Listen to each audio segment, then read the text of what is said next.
welcome back to the Draw Pod. If you're new here, this is a visual podcast where I draw something and chat with you as I go.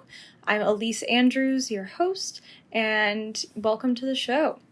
You really don't have to watch the video to know what's going on, and if you prefer to listen to it on a podcast app, it's available everywhere.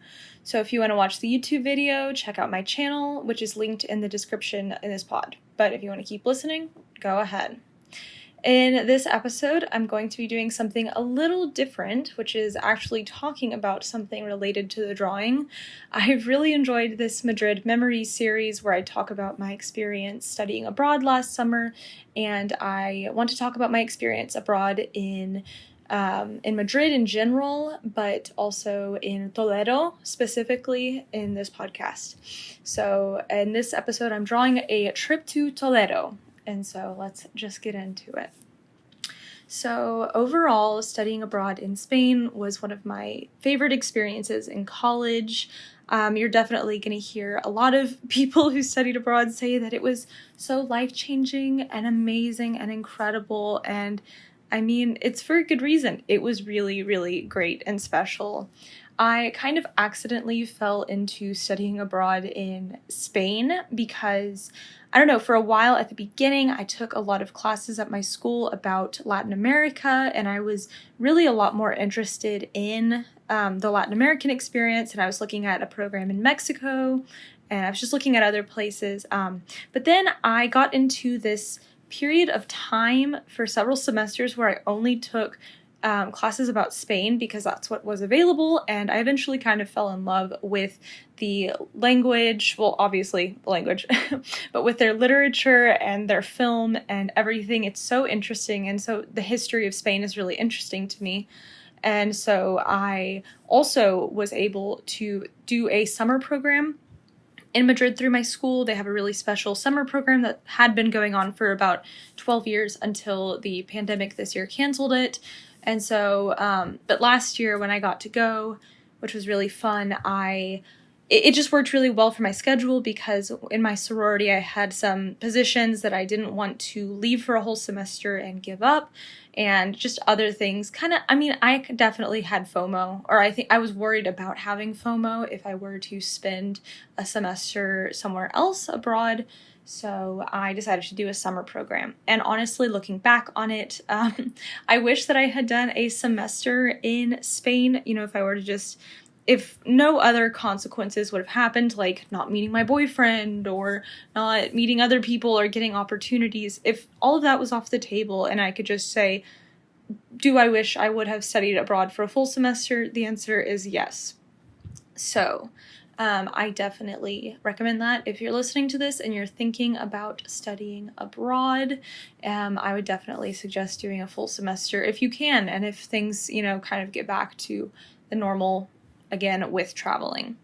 So yeah, I got to stay with a host mom, my señora, who was amazing, and we also had a host sister who was her older adult daughter that also lived with her, and we got to live on Gran Via, pretty much, which is sort of the Times Square of Madrid.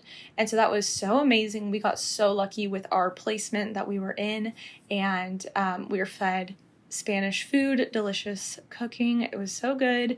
I really like food in Spain because, there are some kind of different options that I'm not a big fan of. I don't eat beef, but there is basically eggs and potatoes are the base of a lot of things in Spanish cooking, and those are two of my favorite things. So I always knew that if nothing else, I could get a tortilla.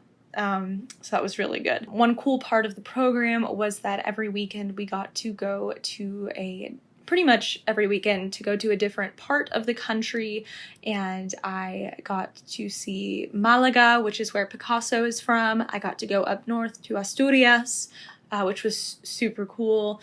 And we also went to Salamanca, which is, I can't really place it in my mind or tell you where it is, but it's kind of a little bit more central within the country, and then we also got to go to Toledo twice. So that's what this episode is about, pretty much. So we went to Toledo twice. The first time was to a winery that's called Bodegas Madrid, and that is located kind of outside of the main area of Toledo.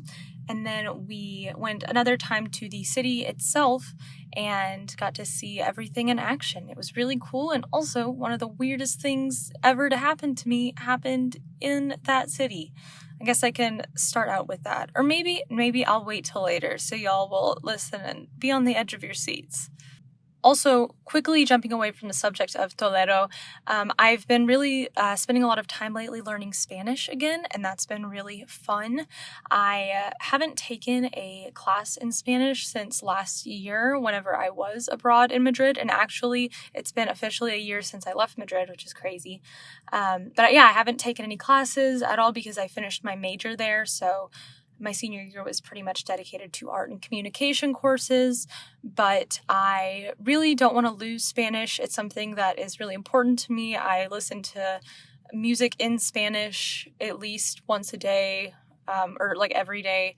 It's something I love. It's why I majored in it, and I want to be able to use it into my future. So I have started with a new little study plan I came up with. I'm going to try and do some lessons from a grammar book that I found because my grammar is not very good. It's been about 4 years since I've taken a class in Spanish grammar. And so I need to work on that. But I'm also planning on doing some listening exercises, working with flashcards, and also trying to read some news articles from newspapers in Latin America and in Spain. So that is my new little adventure that I'm going on, and I'm learning new things every day. So it's been really fun to kind of go back to doing a little bit of school. So let us jump into Toledo again. So we went to Bodegas Madrid. That was one of our first trips on the weekend. And what we did there was go tour the winery, learn about the different types of grapes and how they make the wine, and just learn from them and learn about kind of the local area. And then we got to go taste wine, which was amazing. That was my favorite part of it. Also really got me passionate about cheese and crackers and little sausages. They're very good. There I accidentally ate a thing. It looked like, I don't know, it was like one of my first, it was in the first few weeks of being in Spain. There was like this thing that looks like a Hot Pocket, and I still don't really know the name for it now, but basically it had like some sort of seafood in it, and I bit into it, and it was so, I hate seafood.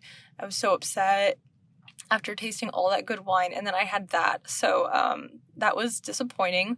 But anyway, the wine was really good. It was mostly a red wine, Rioja, I guess, so that was really good. And then we had a dinner or a lunch where they served us some pretty okay food. I am a little bit of a picky eater, if you haven't been able to pick this up yet. It's weird. In the United States, I don't eat a lot of dairy, and I don't eat beef, but I also don't eat a ton of vegetables. But like my beef thing is like an ethical, environmental thing. Anyway, that's enough about all my eating preferences. But so they served us some really good bread. Loved that. Had a lot of good bread in Spain. And then they gave us gazpacho, and that's not for me. Cold vegetables. Yeah, so wasn't my favorite. And then I forget what else we ate there, but I think the other parts of it were good. Oh no, I think I also ordered the vegetarian meal because it was like beef for the main dish. So I also kind of struggled with that. Yeah, I did become more open-minded when it came to food throughout my time in Spain, but it definitely was hard at first. And, I'm also like not super great now. Anyway, moving on. Yeah, that was really fun. There was one girl in my group who didn't like the wine very much. Like, she didn't like red wine, or she didn't like white wine. I'm not sure which one. But, if you've ever done wine tasting before, I think they have these in other places, but these little bowls or little containers where you can dump the wine that you don't want to drink out, and you're just wasting it. You're throwing it away. So anyway, I kept taking her wine.